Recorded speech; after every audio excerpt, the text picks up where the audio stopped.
We gotta be business back. My business is black. My business is black as the universe. I know why they mad. They gotta react. Cause we're universal influencers. I can supply you the man. Get what I need out the land. The earth is the kingdom of God. Glad that I know where I am. We gotta bring businesses back. My business is black. My business is black as the universe. I know why they mad. They gotta react. Cause we're universal influencers. I can supply you the man. I can supply you the man. Get what I need out the land. Glad that I know where I am.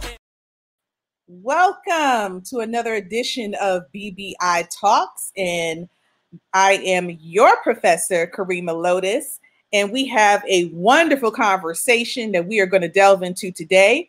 Of course, BBI Talks is a platform dedicated to Black business owners that we can discuss issues that really matter to us, right? And so this week, our topic, or actually first, our Black business that we are featuring is the National Reparations Institute. And the topic that we will be discussing is reparations, what local and state governments can do.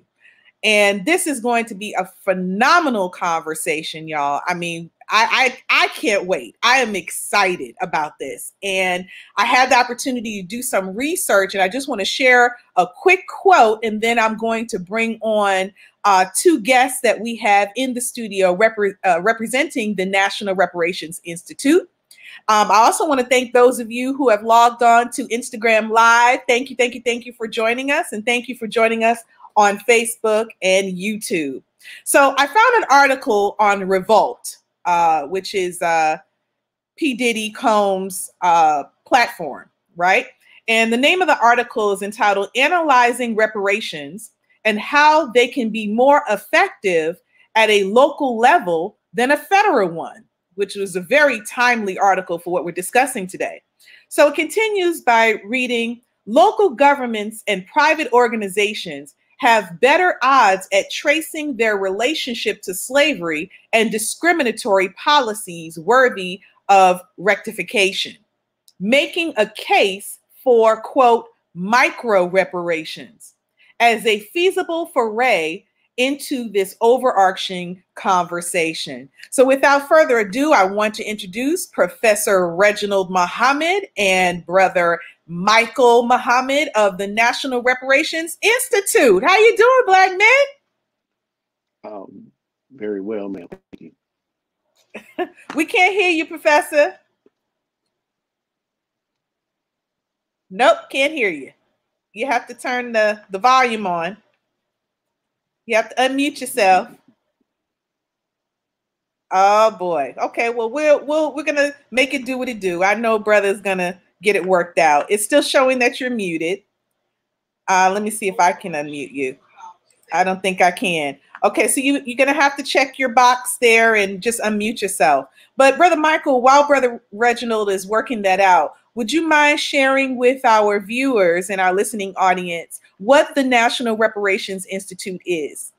Well, the National Reparations Institute was started by Brother Reginald Muhammad, and we had our initial, or I guess you would say our first meeting in January of 2020.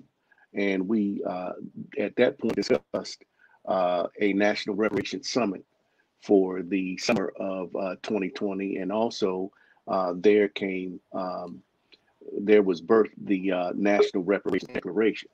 What Brother Reginald had spoken to me and nearly 30 others was about uniting the movement and really making our own statement on reparations and controlling our own narrative and bringing about reparations through a National Reparations Declaration, because that has never been done before. So brother brought the idea to many of us, and then he and I began working tirelessly on getting that done. Awesome.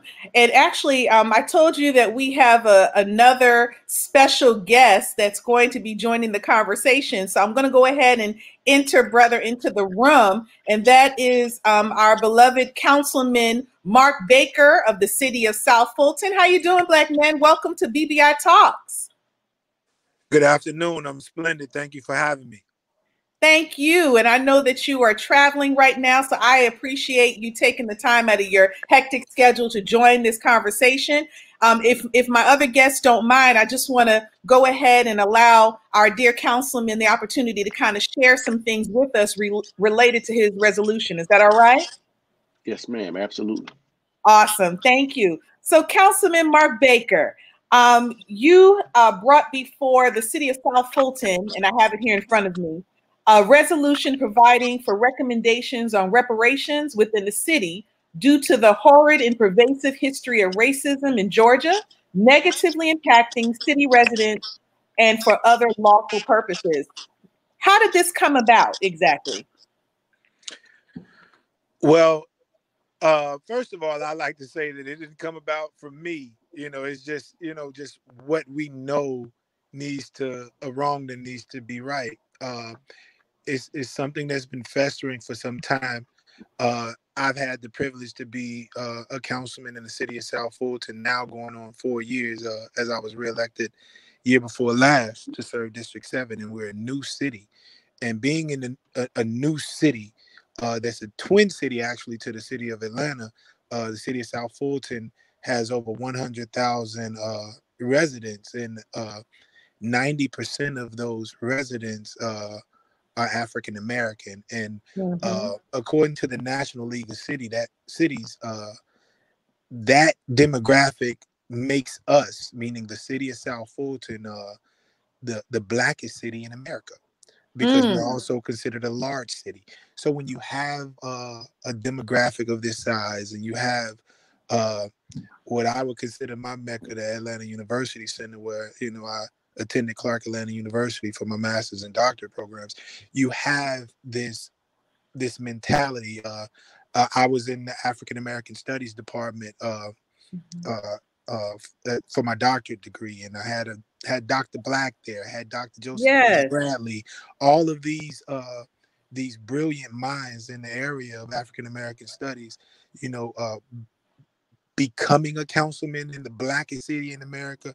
It just aligns itself with the prototype. And, I did it without hesitation. And this was a resolution that I sent to, of course, Dr. Bradley, rest in peace. I did send it to Dr. Black, as well as other individuals in the humanities department, to go over it prior to presenting it to mayor and council. And our city has, in our short 4-year existence, has been it's been amazing. Like the progressive legislation, because we do have the complexion for the protection, as the Honorable Dick Gregory used to call it. It's one of those things where we have the ability to make laws infectious in this area where other councils may not have a demographic that's befitting, if you will, to even hear the progressive legislation we were able to pass. Well, I actually authored legislation earlier last year to make Juneteenth a holiday, the 8 That Can't Wait police reform, the Crown Act, whereas ladies and gentlemen can go to work and wear their hair, without being discriminated against.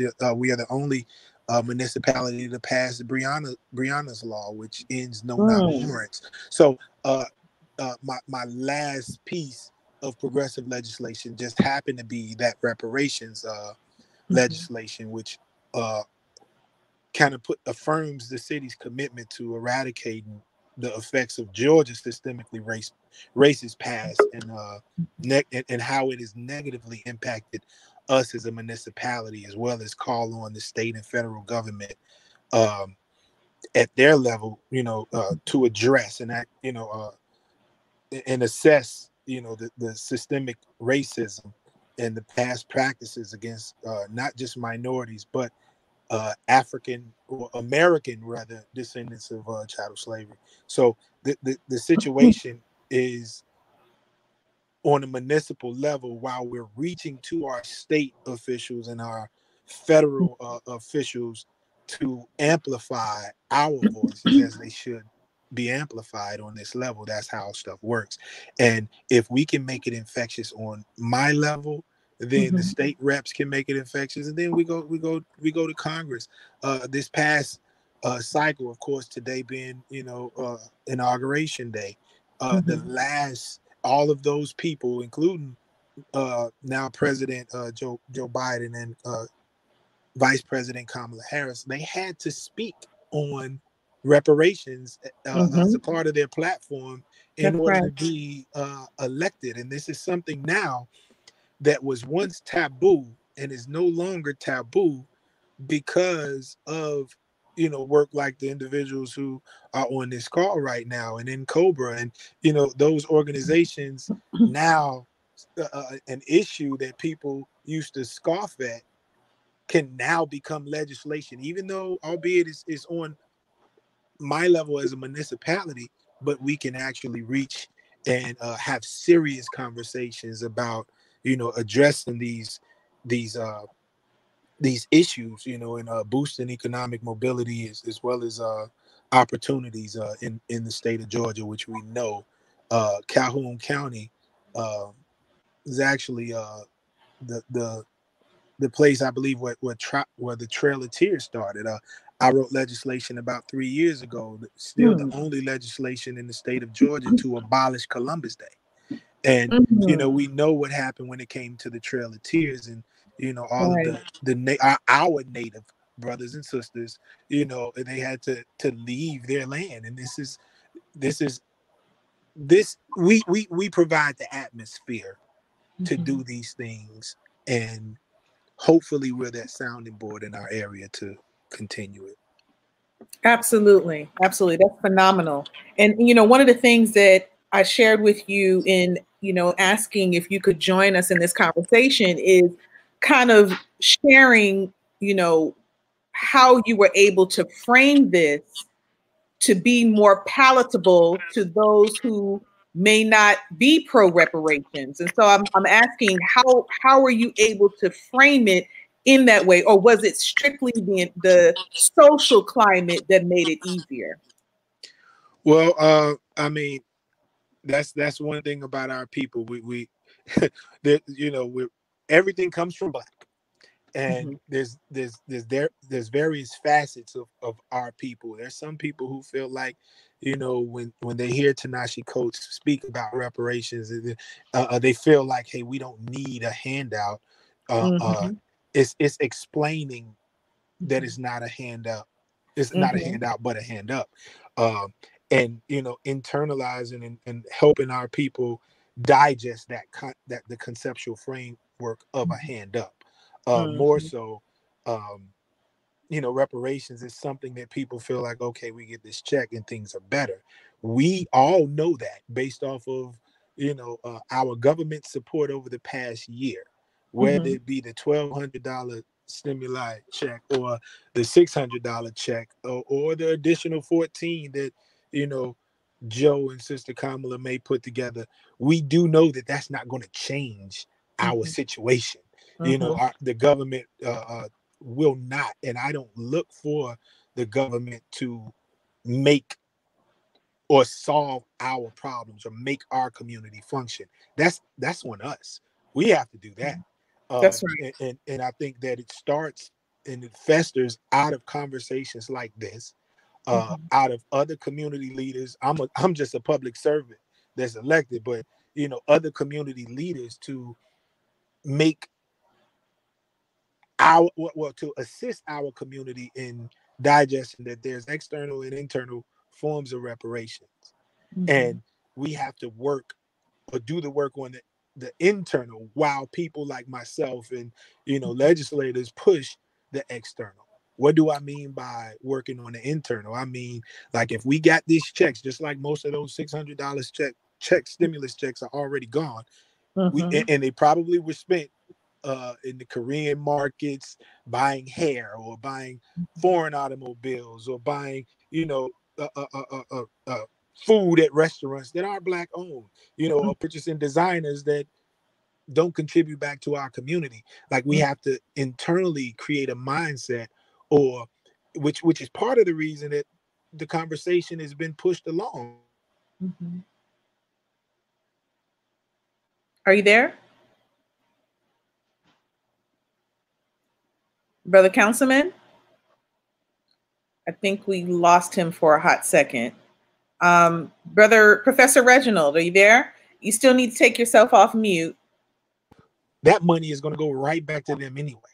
So it's a joint effort of everyone involved to get us to a collaborative point where we know how to move when we do get reparations. I don't know how much time you have with us, but I do have my final question, because I know you're short on time, and I don't want to keep you beyond that. What is it that, there's always been a push, I should say, for going out to vote. I'm sorry, I can't hear you. If you can hear me. Can you hear me now? Can you hear me now? Councilman, can you hear me now? Can you hear me now? Brother Councilman? Okay. Well, the question, let me go ahead and frame the question in case there's someone who's working on his staff that may be able to get him the question. There's always been a push for us to go out and vote as a community, right? Rock the vote, vote or die, right, brother Michael? Yes, but I don't see as much of a concerted effort in what we can do to support our elected officials once they are placed in office. What is it that we can do to hold our elected officials accountable, right? And so I guess my question, I don't know if you can hear me, Councilman. I can now. Okay. So the question that I have for you, dear brother, is what can we do as a community to support you as an elected official, as well as others who have the courage to champion our plight? What is it that we can do to assist you and support you in these efforts? Well, first of all, thank you so much for asking that question, because a lot of people just feel like we're here, so we should work, but the work is our work, and it takes everybody. What do I mean when I say it takes everybody? It takes you to come to council meetings, log into those Zoom meetings. If right now we're doing it remote, all of that stuff. When you see legislation being pushed, send an email to every. Oh, he cut out. Let's just see. Okay. On, you cut out for a minute, brother Councilman. You said send an email to everyone. Can you hear me? We can now. Sorry. Everyone who has a vote. You send an email. If you get one who has a vote, and that legislation, makes it easier. You log council meetings and leave public favor of said legislations. It makes it easier, because the thing is, oftentimes our brothers and sisters on these councils, they think that we may be carrying our own agendas, when they know that the power is in the people in the politics we address, according to Tupac. You have people that are behind us who are pushing this legislation, who actually let us know that this is what they want to see brought forth. And it's not just me as an individual. It makes it easier for them to vote, even if their demographic is not for it. You understand what I'm saying? Absolutely. Oh, this mic. Yes, sir. I'm sorry. We can hear you. I don't know what's going on with our audio, but I hope you heard that. Please send emails. Yes. Please log on to the Zoom meetings, and communicate, be an active voice on public comment in favor of legislation that you support. And brother Councilman, would you mind sharing what medium, what the sites are that they can log on to for city council meetings, and what days and time? Well, our city council meetings are all published on our website. It's City of South Fulton GA.gov. Again, that's City of South Fulton GA.gov. You can fill out a public comment form to the clerk, and he'll have it read. Our city council meetings, they just changed. We just adopted it last Tuesday, but it was last Tuesday at 10 a.m. And I think that they're traditionally on the second and fourth Tuesdays. If I'm mistaken, I could be corrected on the website. That's City of South Fulton, GA.gov, and it has all of myself, my colleagues, and our email addresses as well. Awesome. I thank you so much for your time, Brother Councilman Mark Baker. You are always welcome here on BBI Talks, and I pray it won't be the last time that we hear from you on this platform. We're going to continue on with the conversation. I know you have some things to do, and I thank you for your time, dear brother. We don't take it for granted. It's a pleasure, and anytime you need me, just let me know. And again, anything I could do to help, any legislation that you feel should become infectious, reach out to me. And for those people who may be listening on in other municipalities, the same thing can happen in your municipality, and that's the hopes of my legislation being first to make it infectious. You just have to reach out to those people. I could be reached at mark.baker@cityofsouthfultonga.gov.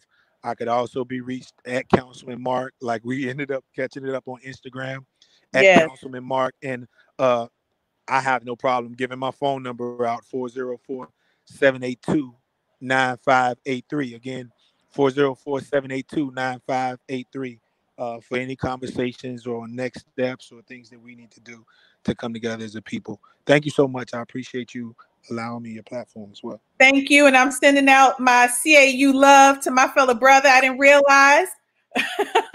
Yes. CAU, African American Studies Department. Come on now. And Criminal Justice Department. Yes. And I remember Brother Danny Black. He was actually very good friends with my sister, who is also a Spelmanite, a HBCU graduate who is in China right now. But they were very, very dear friends. And so I had the honor of meeting him as well. So but I guess the course that did it for me was electoral politics. That's what really hit me to the core when it comes to us empowering ourselves politically. But thank you again, and we will talk to you soon. We're going to bring Brother Michael and Professor Reginald back. Let's see if we can work out this audio. Are you there? Oh, we're still trying to work it out.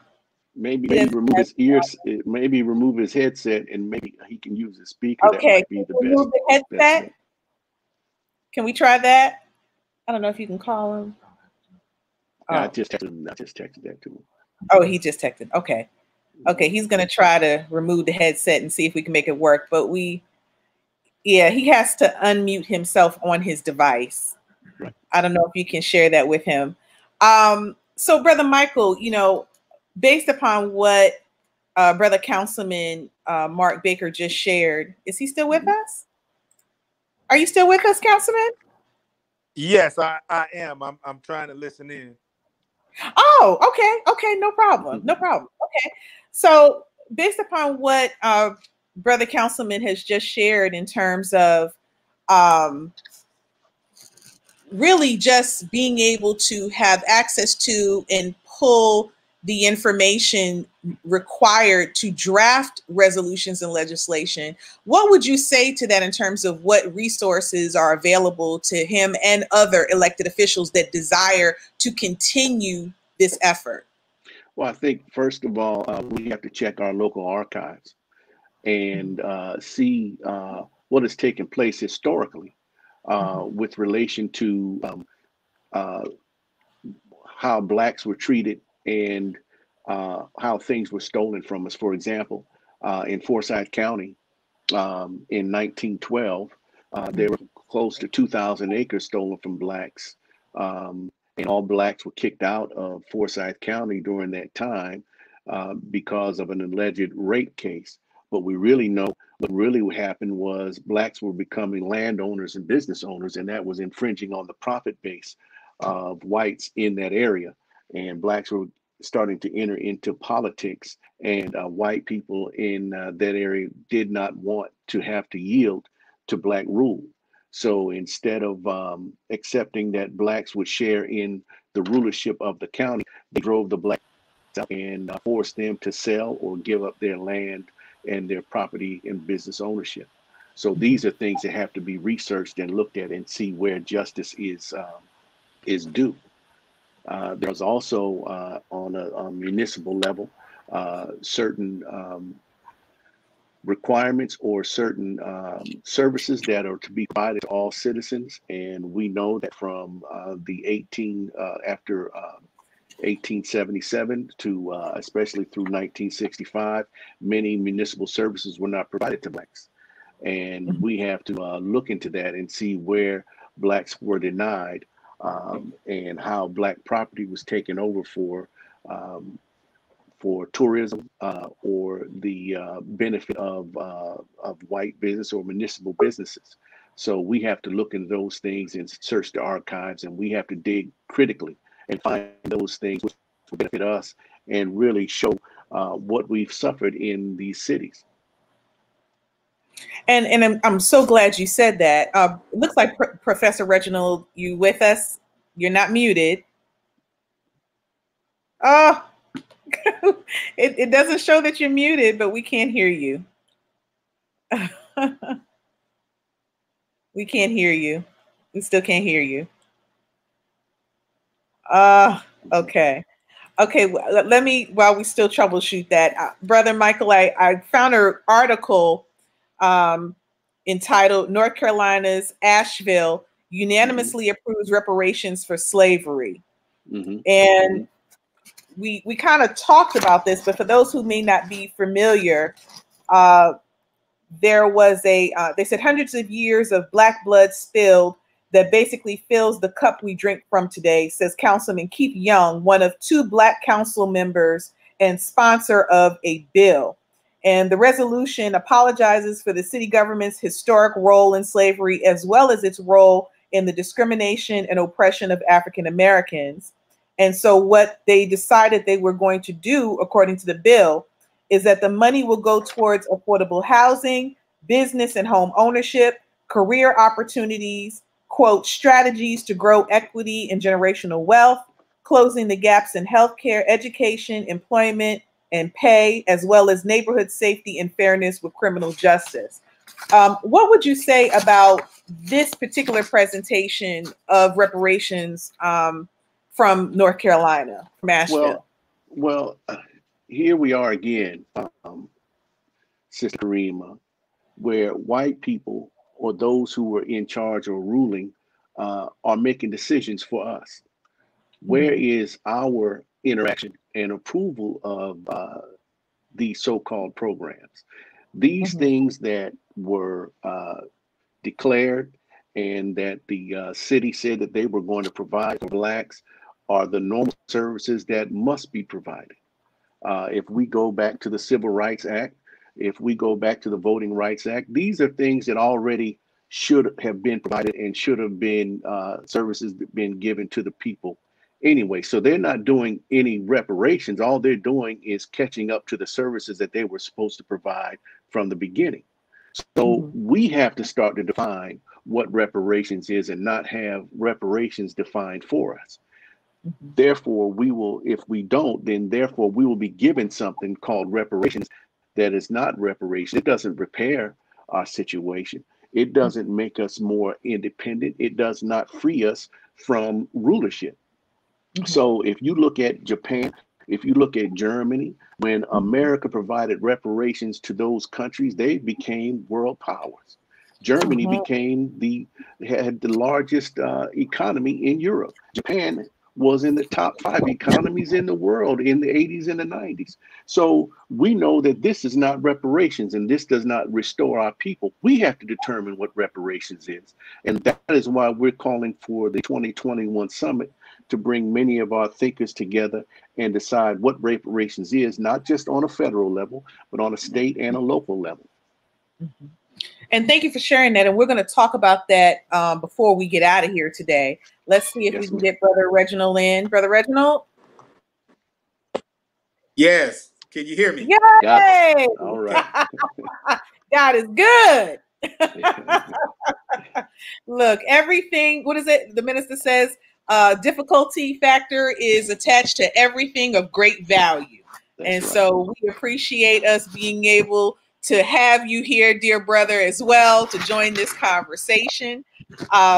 Look, Brother Councilman Mark Baker, he knocked it out the park, and then Brother Michael knocked it out the park right after him, and then here you are to knock it out the park too. So we look forward to your contributions to this conversation. Thank you, and I assure you all, I did not have it on mute. We use this platform consistently, and usually, if you got it on mute, that line goes across through there on your mic or your video. That was not my case, and so I just had to reboot it 2 or 3 times, and now we back on. All right, so Professor Reginald, as soon as I saw that Brother Councilman Mark Baker had proposed a resolution that was passed in the city of South Fulton, I reached out to him and I reached out to you immediately, and I'm like, you two need to talk. Absolutely. To collaborate. Yes. And that was before I was introduced to you, dear Brother Michael. Yes. And you know, I just curious to know, like, what are your thoughts about, I'm sure it's congratulatory, but what are your thoughts as it relates to how we can assist Brother Councilman Mark Baker in moving these efforts forward in the city of South Fulton? That's the first question. And then the second question is, how can we assist our elected officials in general with moving this forward in other municipalities? Well, I think first and foremost, thank you again. Good question. Is that bottom line is that we have to educate our people at the local level, state level, and the national level about reparations, and be very clear and concise about what reparations is. And once we build the groundswell in our communities and get people organized at every level, at the civic level, and making sure they have the current information about reparations, we can move it forward. And of course, the cities and the local, remember, all politics is local anyway.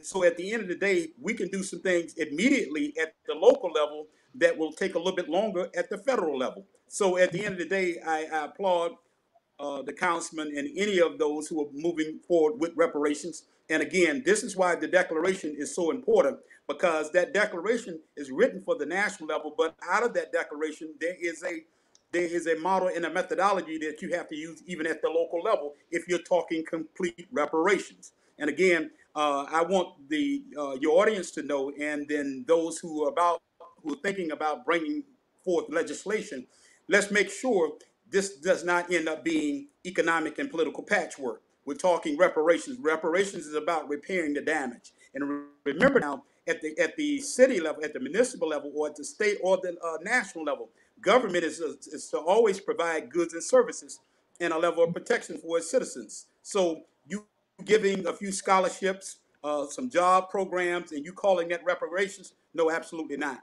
And we got to make sure that we don't fall victim to that. And at the end of the day, as Brother Michael just alluded to, we know when you give complete reparations, you're able to see the restoration and the transformation of lives who have been affected. And especially when we're talking Black lives, we'll be able to see the restoration and the transformation of Black life economically, politically, educationally, and culturally. We'll be able to see that happen with complete reparations. And then how can we help them move it forward, whether it be in the city of South Fulton or in other parts of the city? Well, one of the things we want to do too is one reason why we have the think tank here is because at the end of the day, research, you got to be able to quantify what you're asking for.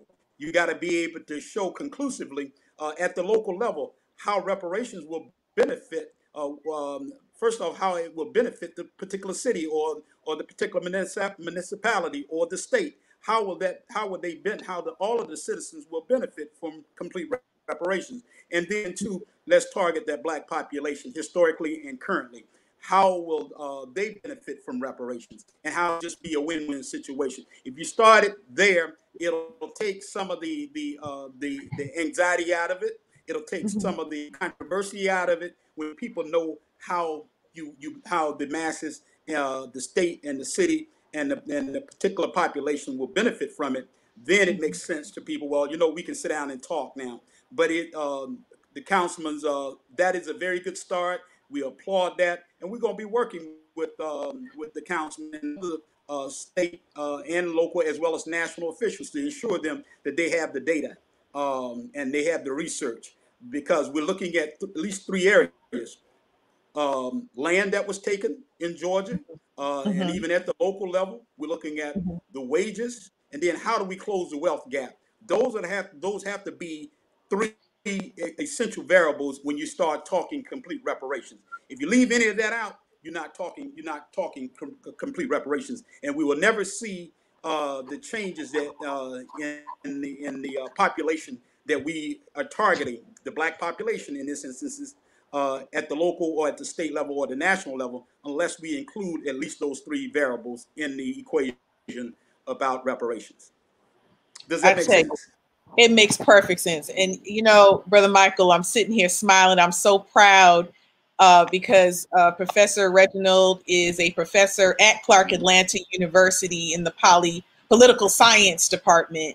And I tell you, I'm just really, really proud when I see the type of just giants that we have as professors and the giants that we have as graduates coming out of our HBCUs.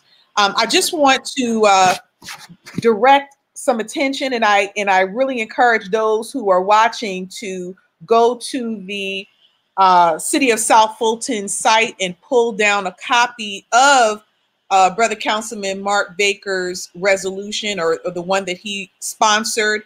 I'm going to read just a little bit of it, but I encourage you, when you have an opportunity, to read all of it, because it really is phenomenal.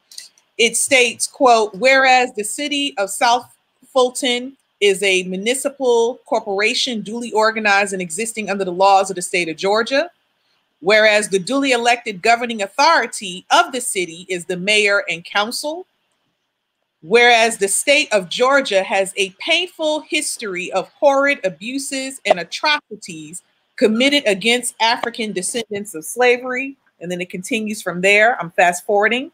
Whereas the city is committed to eradicating government-sponsored racism, social bias, and prejudice within the state of Georgia. Whereas the City Council desires, through its resolution, to acknowledge the history of racism, intolerance, and prejudice in the state of Georgia, affirm its commitment to eradicating the negative and harmful effects within the City of Georgia's pervasive history of racism, intolerance, and discrimination. And whereas this resolution is in the best interest of the health and general welfare of the city and state of Georgia. And it continues from there. I'm just going to read just a few of the recommendations on reparations, just to tell you how phenomenal this document is. Boosting economic mobility and opportunity within the city. Repairing the damage caused by public and private systemic racism in Georgia. Increasing African descendants of slavery's home ownership and access to other affordable housing. Increasing African descendants of slavery's business ownership and career opportunities and strategies to grow equity and generational wealth. Closing any unjust gaps in healthcare, education, and employment. Enhancing neighborhood safety and fairness with criminal justice. Improving healthy food availability and access. Enhancing resident well-being, effective use of natural community spaces, and environmental justice, which is a huge thing for us. Supporting youth by providing more comprehensive, holistic services and programming to prevent gaps in the city's social safety net. And lastly, expanding community and collaborative outreach consistent with the goals of this resolution, such as opportunities for joining in COBRA and other organizations. And I tell you, I just went ahead and read through all the recommendations, all, because it was just beautiful work. I want us to kind of shift gears and look at defining reparations again in a very succinct in clear fashion versus restitution. And I think it's important to understand the difference, especially if we're talking about formulating reparations on a local and state level. Brother Mike, you want to? Well, reparations, as we talked about earlier, and we use Germany and Japan as examples, is one of the things to repair is to make independent and to make free. We can't have reparations and still be under the same form of government, same form of education, and the same form of business that we're under now. There has to be a radical change for complete reparations. There has to be a freeing of certain people from that which keeps us in the condition that we're in. So complete reparations involves not only re-educating and freeing, but really separating from those who oppress us. So reparations is a very big word, and reparations is not just giving a paycheck, but reparations, as you said, is not restitution, but is restoring people to where they were prior to being oppressed. And so we have to define what reparations is for us. And then we have to determine if what is being offered is in line with what is absolutely necessary. It would be a quick definition that I would give. Brother Reginald will probably give you something a little more detailed. Beautiful. Well, Professor, let me make sure your audience, let's give them the formal or functional definition of reparations. Payment of a debt owed, the act of repairing a wrong or an injury, to atone for the wrongdoing, to make amends, to make one whole again, the payment of damages, to repair a nation with compensation, money, land, or material for damages. That is that's the formal definition. And remember, there's an internal and external damage that has been done. So what we're looking for now, some of that damage, the psychological, the emotional, and the spiritual damage, a system, the federal government, the state and local cannot repair that. That has to come from within. But there's restitution in the way of goods and services that the federal, state, and local governments will have to provide when we're talking complete reparations. And remember now, for your audience, this is key too, for the cities also. When you're looking at reparations, it's not just the federal government or the state and local governments that owe Black people in America. You're talking about select multinational corporations. You're talking about select nonprofit organizations, and you're talking about plantation owners and their descendants who owe Black people. So at the end of the day, give an example, part of that reparations package at the state level or even at the municipal level, that's only 60% of that will come from that body, the state, local government. But again, you got select multinational corporations, you got plantation owners. Give an example, there are hundreds of plantations that are still up and running, some of them under different names and different ownership now, but they benefited from the enslavement and the free labor of Black people in America and sharecropping. They're still around. They owe Black people here in the state of Georgia. You got companies that were here in Georgia that benefited from our enslavement and all the cotton that we picked in the state of Georgia. You have the UGA. That is a nonprofit organization. Well, let's look at their role and how they benefited from the enslavement of our people at a certain period of time. These are the nonprofit organizations that owe us. So that's why the research has to be done and compiled so you know exactly who owe us. And again, it's not just those local government, the state government, or the federal government. Again, select multinational corporations, they're select nonprofit organizations, and then also their plantation owners and their family members who owe Black people here in Georgia and throughout the rest of the country. Okay, so now what does this look like? And I asked this question because you guys bring up great points in terms of some of the more local things that we have suffered under slavery, as well as Jim Crow. And I think Brother Michael is going to speak to some more current things as well. What is it? How can we make the connection between what has been done by, whether it be companies from slavery that have benefited from slavery, from now?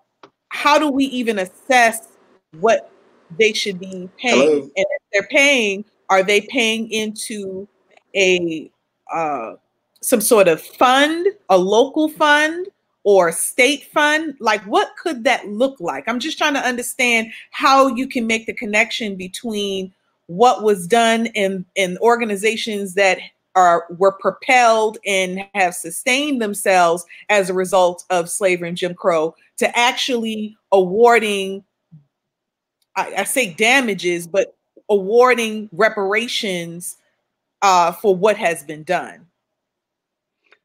Well, we're going to have to. Am I back on, sister? We can hear you, Brother Me. Reg. We can hear you, but we just can't see you.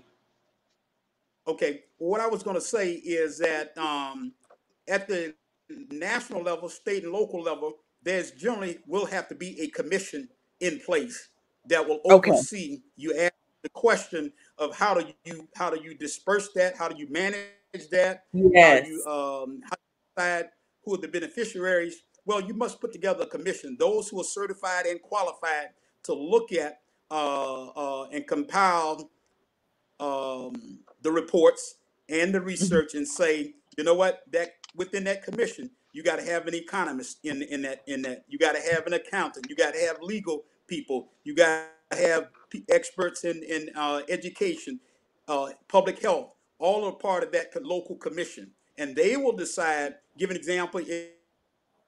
Hypothetically, $1 trillion that will come from the state of Georgia.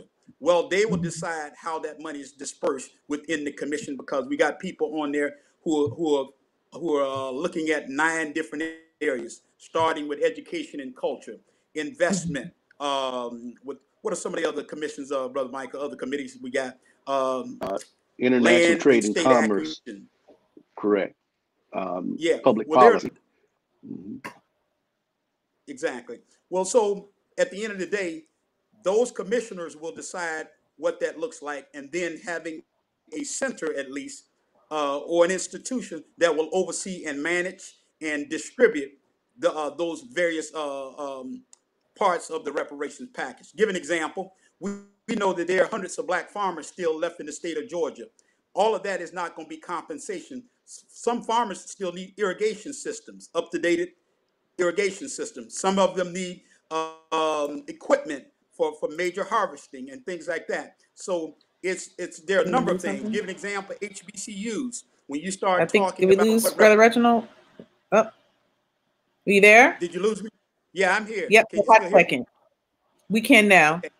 Okay. Give an example. What does that look like? Let's take an example. HBCUs. It's not about them painting a building and giving scholarships and say that's reparations. No. How do you sustain historically black colleges is to build those endowments. If you look at what the endowments for major Ivy League schools and compared to what HBCUs have, then it's comparing peanuts to a whole plate. And again, that's one of the things. Give an example. How much does we allocate for those youth, black youth who are at risk, who are below the poverty level? That will be decided by that commission, because Pookie and Ray Ray and Sinead and them may not go to a college or university, but they deserve free vocational training. And how many, so there might be 5,000 youth throughout the state of Georgia, 10,000 youth who deserve free vocational training. We have to identify, that commission has to identify them and decide what that tuition looks like. Does that kind of answer your question? Oh, absolutely. And actually, my next question or my follow-up is, should there be a local or state commission that is separate from the federal commission? Oh, absolutely. We do have to bring it to the local level. Yes, we do. And but the model will be that national model. One of the things that you'll see that's missing with at the national, state, and even local level when they're talking reparations. Well, what model and methodology are you using? And who are you going to go to? Because we know we need a model and a methodology to actually do it. It's like attempting to build a commercial building and you don't have a blueprint, you don't have floor plans or design for that building. What does that model and methodology look like? All of the, even at the national level, all of our major organizations, I'm a long-term member of NCOBRA. We got the 10-point program about reparations, but what does that actually look like? And again, that's what we do with the declaration. We break it down and quantify what reparations is, who owe us, why they owe us, and how much they owe us. We got to be able to do that even at the local level. And Now, Brother Mike, you do that with a model and a methodology in place. Now, Brother Michael, when a commission is convened, can you give us some examples of maybe some of the things that they will find locally that relates to this topic of reparations? Yes. Number one would be the confiscation of land, the confiscation of bank accounts. We know, if you read in the book, The Secret Relationship Between Blacks and Jews, Volume 2, that there in the state of Georgia, particularly Noonan, Georgia, we can talk about Savannah, Georgia, we can talk about Augusta, Georgia, we can talk about Columbus, Macon, Albany, Warner Robins, Valdosta, Athens. These are areas where Blacks populated and Blacks had land and Blacks were entering into business. But we also know that after a certain period of time, the land was taken, the businesses were overtaken, the money, we were, you know, as a community, we have what is called a get paid and spend mentality, but we don't know the root of it. But what we found out was that when in the 1870s and 1880s, when they found Black people were saving money and beginning to buy their way out of sharecropping and starting their own businesses, that Blacks were forced to get their money and spend their money instead of saving. So we have to go back and chronicle how this happened and what the benefit was to whites and how it affected Blacks economically. These are things that we have to do and go into the archives and find out what was done. So these are some of the things that we have to research. We also have to research Black education. We know that there were certain funds that were supposed to be allocated to Blacks after the Emancipation Proclamation that would ensure our education. But we know that those monies were rerouted to whites, and that for every dollar spent on Blacks, there was $5 to $8 spent on white education in the South. So we have to go and look and see where the ripoff, so to speak, and I know I'm using very strict language here. We have to go and track how this was done and at what levels this was done and how this is going to be repaired. So this is what we have to do as a people, to research and then present this in the reparations movement on a local, state, and federal level. Awesome. Professor Reginald, was there anything that you wanted to say for that question? In regards to that question on the local level of what some of the findings could be coming from a local or state commission being convened? Is he there with us? I thought he was. I thought so too. Okay. All right. Well, we're going to continue on from there. Now, in it is Chicago. The city of Chicago passed a $5.5 million reparations fund for financial restitution for hundreds of Black men and women who suffered torture at the hands of former Chicago police commander John Burge and detectives under his command from 1972 to 1991. The legislation included funding for a public memorial for Burge's victims, as well as covered expenses related to the health and emotional well-being of the individuals affected.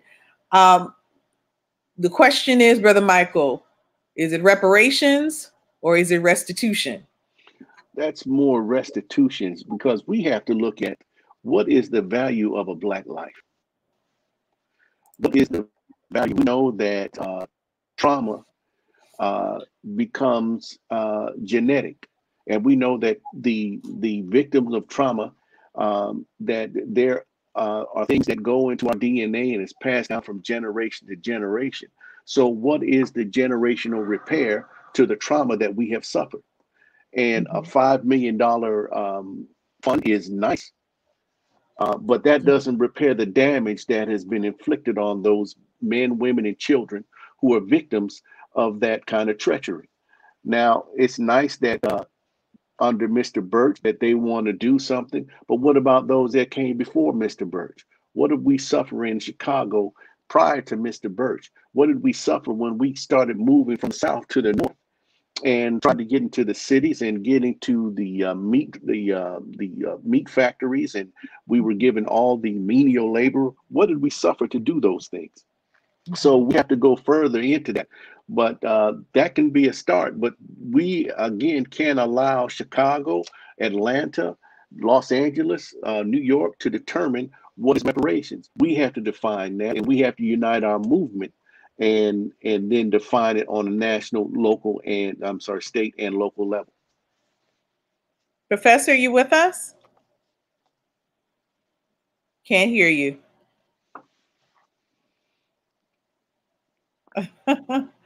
Okay, we seem to be having a little bit of a technical difficulty again. You may have to reboot and come back in. Here's another example, and I'm giving these examples, Brother Michael, because I think it's important for us to flesh out the difference between the reparations and the restitution. In 1994, the United States got a glimpse of what corrective legislation could be when then Governor Lawton Chiles of Florida signed a bill that allocated $2.1 million in compensation to the survivors and descendants of the 1923 massacre, otherwise known as Rosewood. There was a whole film about it, right?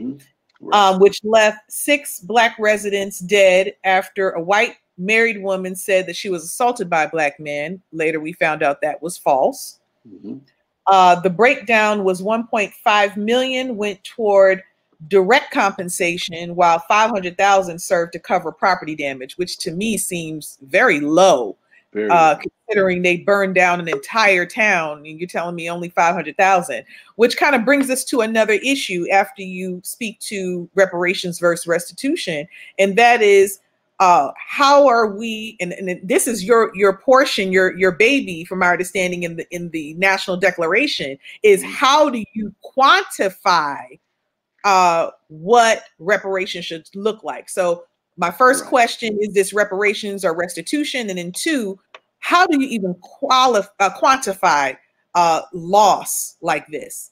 Well, number 1 is we look at, let's just say, land in Rosewood. We look at the value of land, and then we look at the potential increase in the value of land over that period of time. Now, you know, if the IRS says that you owe money and that you start making payments, well, they put interest on what you owe. So we have put interest on what we are owed, and there should be interest put on the value of that. Now, what about the value of life? 6 people died, but what is that worth? How many people have been directly affected by the loss of life? How many children would have been born? How many families would they have had? What is the potential earning power of that family? These are the things that have to be calculated. So we can't just sit there and accept a flat fee of $2 million that does not inflict any financial pain on the state of Florida or the city of Rosewood or the county of what have you. We have to really look at it for what it is and see the potential to make those people, restore those people, and make them independent. America spent billions of dollars on Japan. She spent billions of dollars on Germany, and she continues to spend billions of dollars on Israel. Now, Well, Israel, go ahead. I'm sorry. No, pardon me, brother. I just want to finish. They said $100,000 was dedicated to a scholarship fund for descendants. And I wanted to make sure that I include that. Yes, when we're looking at the reparations conversation, especially impacting local and state, my concern is how we, one, quantify, which you just spoke to that. The second part was on how do we determine reparations from restitution, which you also spoke to. The third component is how do we then identify who would benefit and how would those resources, no matter what those resources are, how would they be meaningfully distributed within that area? Mm-hmm. Mm-hmm. Are you with us, Professor Reginald? Yes, I am. Can y'all hear me now? Yay! Yes. Yes. We're back on. Good thing. Yes. Again, at that local level, that commission has to be in place with a slew of experts within that commission. And again, they will decide what that target population looks like. Give an example. We know that there are Black people here in Georgia, in the state of Georgia, in various counties who have descendants. We go through court records, we go through archives, we go through libraries and find those descendants. And again, we can look at the decades and decades of poverty that Blacks have suffered, the masses of our people have suffered under here in the state of Georgia. So automatically, who's qualified for that? Black people who have been here and can trace their roots back a number of generations. Those who are below the poverty level will be entitled to reparations. And the other thing that we can't allow to happen, complicate this process. When they decided what the Jews getting reparations, the Native Americans here getting reparations, they didn't overcomplicate it and exclude all those who have identified themselves as Native Americans. They didn't exclude the Jewish people with various layers of saying, well, you're not qualified. They looked at the phenotypical and genotypical, and they looked at the descendants of these people, of the population, and they decided who would get reparations. So we can't allow, one of the things that I already see in the reparations movement, especially with one of the major organizations, they have ostracized and said, well, these people are excluded. These Black people in America are excluded from reparations. And so now we start to getting petty about who's excluded and who's not going to be, who's going to be included and who is excluded with reparations, when hell, all of us are suffering here in America. And for decades and for centuries, we have suffered. And if we can document that, and one of the persons that did it very eloquently, W.E.B. Du Bois. So for those who say that there's not records about Blacks, the suffering and doing what was known as the transatlantic enslavement, W.E.B. Du Bois in the suppression of the African slave trade documents congressional records, court records, and everything, and it's broken down at the national level, state, and local level. So we have it, and so again, the population that will be included in reparations are Blacks who can show that they're descendants of slaves right here, Blacks who were enslaved right here in America. And we don't have to put any other layers on it. Pookie and them and everybody else who are still below the poverty level, our children and generations who have been systematically locked out, locked under, and locked in, they qualify for reparations. Does that make sense? Yes, I think you broke up a little bit, but I'm sure those who are viewing, they may not have the same level of breakup in your message as maybe what I would have heard. We do have a question coming in from our viewers on Facebook, And this question is coming from Sister Delabia. I hope I'm pronouncing that correctly, sis. Her question is, while we are holding everyone accountable, what about Black on Black gun violence, the mental illness, the dismantling of the home? Well, that's what reparations address, sister, because we can stay on here all day and we can talk about teenage pregnancy, we can talk about gang violence, we can talk about the dismantling of the Black family. Those are not the problems of Black people. Those are the results of the problem. Anytime you take a people who are robbed of their names, their language, their culture, their God, and their land, then after the Emancipation Proclamation of 1863, you say you're free. You weren't marrying men and women. Black men and women weren't marrying. Black men and women were not allowed to get an education. So when have we ever repaired the damage? And so this is what reparation does, because it will eradicate what some of your guests are talking about. What you see as the results of it, it will eradicate those results. If we repair with complete reparations, we'll see that we will establish Black families now. We will establish educational systems that feed and foster the greatness of us as a people.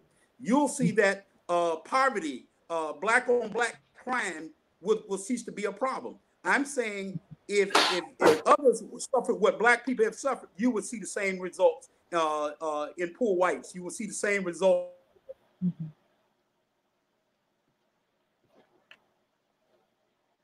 Oh, he froze for a minute, but I'm sure he's saying you see the same result if they have been communities. Okay, here we go.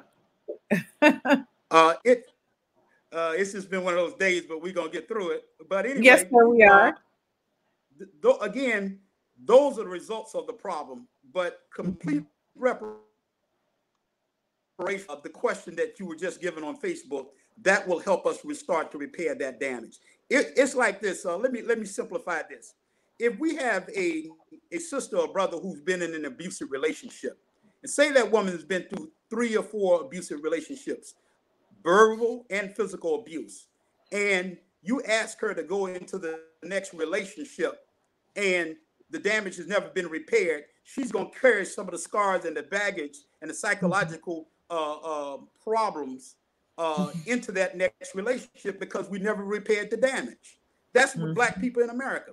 And so we start to blame each other and blame the victim for the crime, as opposed to saying systemically, this has happened over centuries, over periods of time. People who have been traumatized, terrorized, tortured, and tormented, colonized, castrated, chemicalized, and corrupted, and nobody ever repaired the damage. That's what reparations will do. So the internal reparations, going back to public and mental health, will identify Black women and men among us who are qualified to help us overcome the trauma. And again, they have colleges and universities over the last 10 years have been doing what we call epigenetics, the study. And it shows that when gene-wise trauma is passed on from one generation to the other. There are Jewish populations who are saying conclusively, and their scholars are agreeing with them, that those who were victims of the Holocaust were damaged, and they have passed the damage and the trauma down from generation to generation. Well, if that's the case, then what about Black people in America then? Excellent. What about Black people in America? And I think saying, if that is a science, why does it not apply to Black people in America too? Because again, here are people who have been traumatized, terrorized, tortured, and tormented for centuries, and nobody has ever addressed that. Excellent. And she thanks you so much for answering her question. And I think that's what, and I thank Sister for watching, and I thank her for her question, because really it just helps to bring what we have been discussing full circle. And that is, you know, before we can even think about forming localized commissions and things of that nature and proposing resolutions on reparations to our elected officials, we have to be clear about the difference between reparations and restitution. And what dear brother, Professor Reginald and Brother Michael have been sharing, in essence, is when it's reparations, it is holistic in its application. And when it's a form of restitution, it's almost topical. So it may address something, you know, in the short term, but in terms of actually repairing damage, it is not designed to do that. And so that's why for us, it renders itself ineffective in really getting to the root and core of healing us in those areas. So I thank you for that question, sister, because you really helped to kind of bring that full circle for us in this conversation. And I want us to, I really love what has been shared today. However, I want to make sure before we get out of here that we have enough time to talk about the National Reparations Summit that is coming up. Yes. Brother Michael. Yes, well, the National Reparations Summit for 2021, we're looking at, I believe, July 30th through August 1st, held at the Apex Museum. And what we would like to do is bring together many of the reparations organizations, legislators, attorneys, doctors, those who are in positions by which to make decisions to help our people. We want to bring these organizations and groups together and unite our movement. We want to come up with an agreed upon declaration based on the National Reparations Declaration. We want to present what our findings in the National Reparations Declaration, and then unite our movement under an agreement where we all can stand behind, regardless of our differences, regardless of our religion, regardless of our political affiliations, and come together and present a declaration that will benefit the whole of our people. So that is the strategy. It is not here. We're not here to have any parades or any to do any picket lines or anything like that. We want to sit down and really talk business and talk strategy and talk to uniting our people under the movement of declarations. We believe that we can have reparations in less than 10 years, but it's on all of us to come to an agreement and unite the movement and develop the model and the methodology by which we can bring about reparations for the masses of our people. And if we're not thinking about the masses of our people, then we're not on the right path. Brother Reginald. Yes, and thank you, Brother Michael. And within that national summit coming up, we will introduce and reinforce what we call the collective culture model. The collective culture model. And how are we defining that? That's the final approach theory example utilized by leaders, scholars, organizations to secure reparations for Blacks in America. It includes variables from other popular reparations models and functional unity among Black organizations, institutions, students, and youth. One of the things that's missing, Professor Karriemah, in the reparations movement is a large youth component or student component. All successful movements have had student and youth components. That's one of the criticisms and critiques of the reparations movement. We do not have a large student contingency like we really should. If you look at the success of the civil rights movement, Dr. King brings that to worldwide attention, but they're in their mid-20s. These are youth. They're from Birmingham, Alabama to Florida, Tampa, St. Pete, Miami, Tallahassee. There are youth involved in those movements.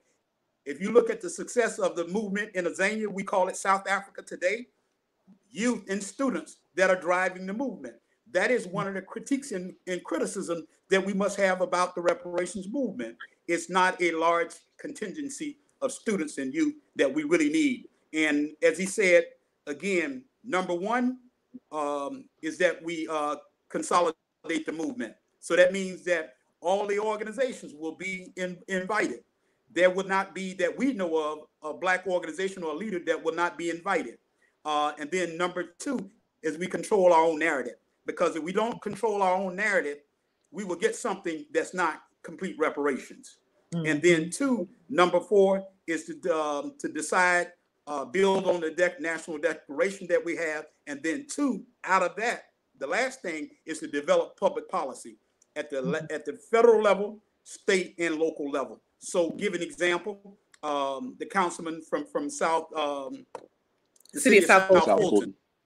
City of South Fulton. Well, what does that look like in the way of legislation? We've got to be able to craft that and design that. We have Black men, women, and youth who are qualified to sit and say, this is what this looks like in the way of legislation at the state, federal, and local level. We have those people. If we allow others to do that for us in these think tanks and policy centers around the country, at the end of the day, we will come out with something that is not reparation, and you will not see the restoration and the transformation of Black lives.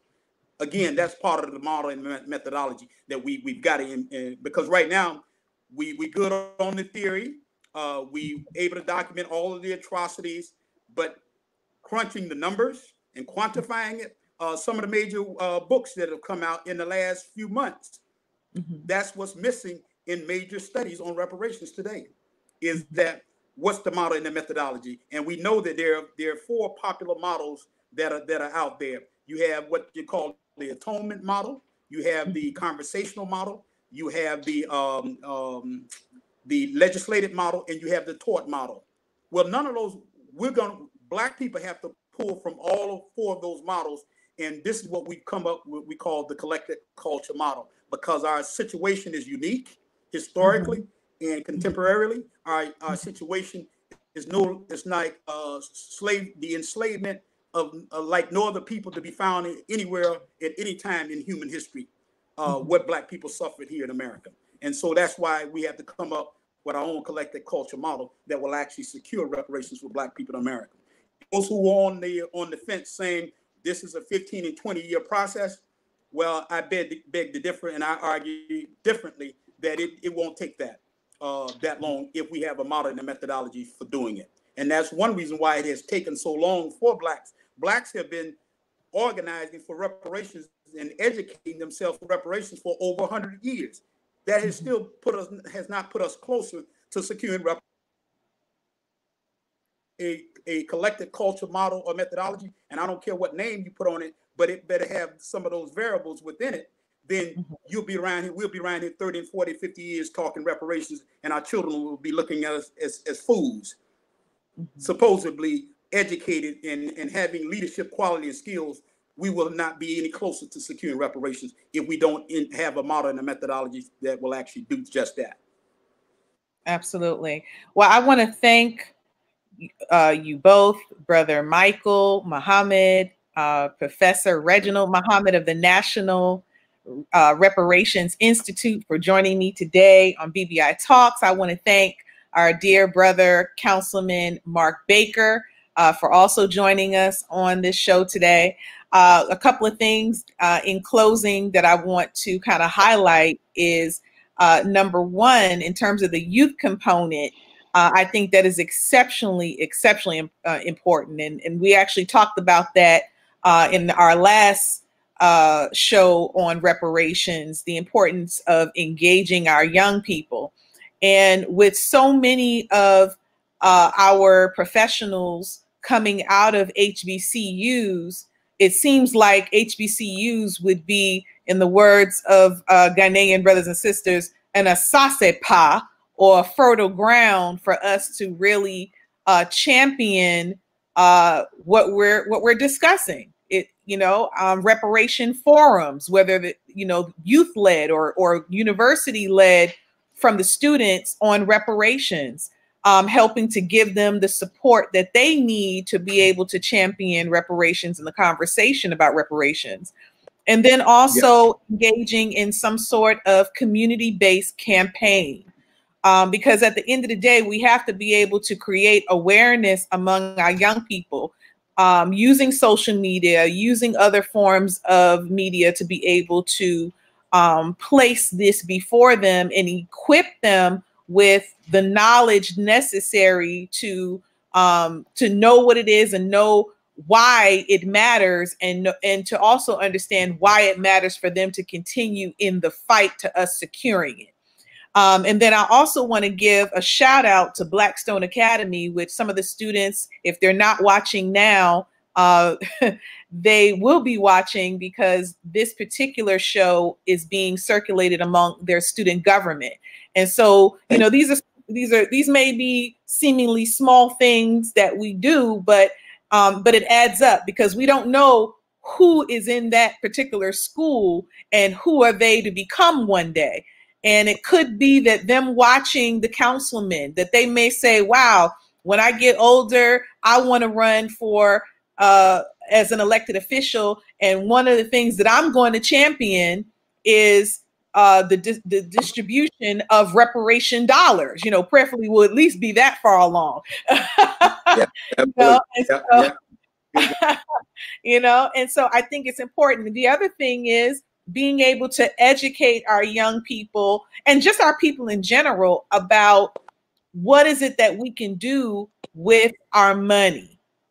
You know, what are better ways of managing our money when we're talking about directing those dollars into securing our future and liberating ourselves? Because I don't know if that has been taught beyond what we may have learned if we paid attention to what is being presented under Muhammad's economic blueprint, which was introduced by the Most Honorable Elijah Muhammad and reintroduced to us by the Honorable Minister Louis Farrakhan. But if we are not paying attention to that, then we need to be able to learn how we can pool our dollars into areas that will secure our future.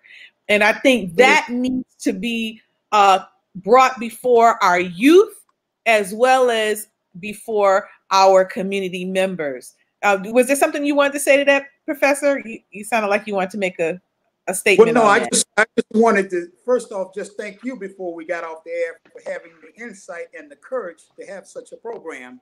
And then, praise be to Allah. Thank you, brother.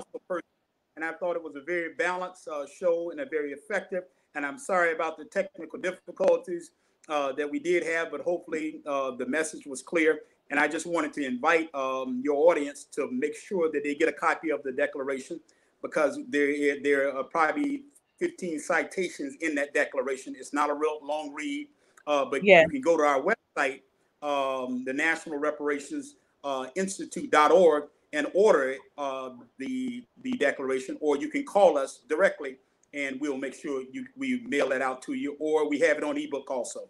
So we right down to the modern time. You can do it, download it on ebook or your pad or your phone or what have you by going to our website.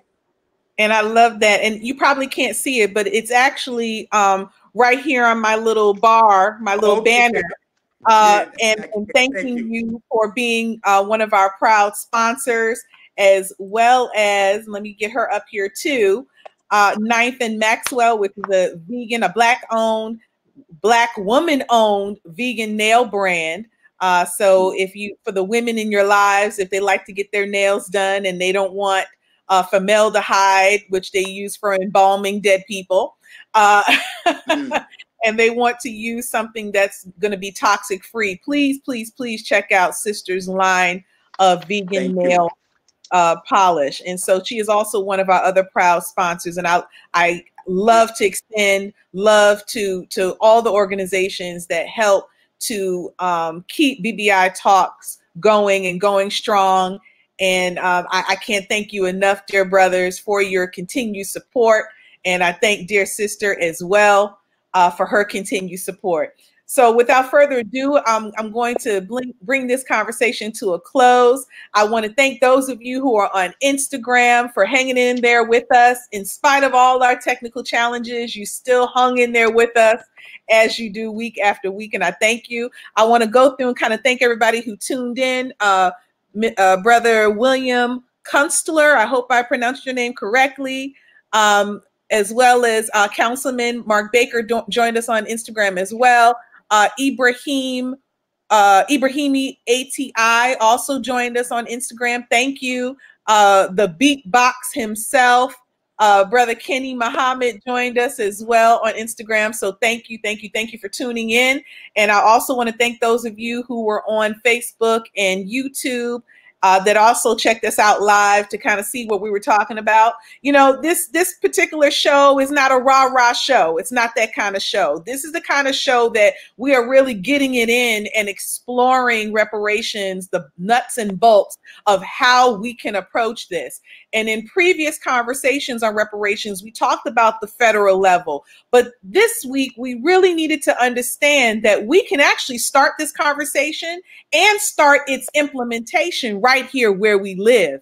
And according to what you have shared, what Brother Councilman Mark Baker has shared, it is possible to move this reparations conversation forward into practical resolutions and legislation and implementation. And then I will say in closing, there is a summit that is coming up by the National Reparations Institute. And all this conversation that we had about first convening a commission, I hate to tell you, but the commission has already been convened, and you guys are meeting a second time in July. Yes. That's correct. Y'all hear me? Yes, Yes. ma'am. Y'all hear me? Yes, ma'am. Yes, ma'am. Okay? Thank you. Yeah, you have already been convened. And so, that's my charge to you, is that you are the commission, and those who join in July, you are the commission that our elected officials on the local and state level have been looking for, have been praying for, haven't been in search for, to be able to equip them and strengthen their position in this reparations movement. And then our charge is to support by participating in that commission as well, and making others aware of what they can also do to help. So I want to thank you once again. This is BBI Talks, and we'll see you next week, Wednesday at 3 p.m. for another awesome conversation with Black business owners on issues that matter to us. We gotta bring businesses back. My business is black. My business is black as the universe. I know why they mad, they gotta react, cause we're universal influencers. I can supply you the man, get what I need out the land. The earth is the kingdom of God. Glad that I know where I am. We gotta bring businesses back. My business is black. My business is black as the universe. I know why they mad, they gotta react, cause we're universal influencers. I can supply you the man. I can supply you the man. Get what I need out the land. Glad that I know where I am.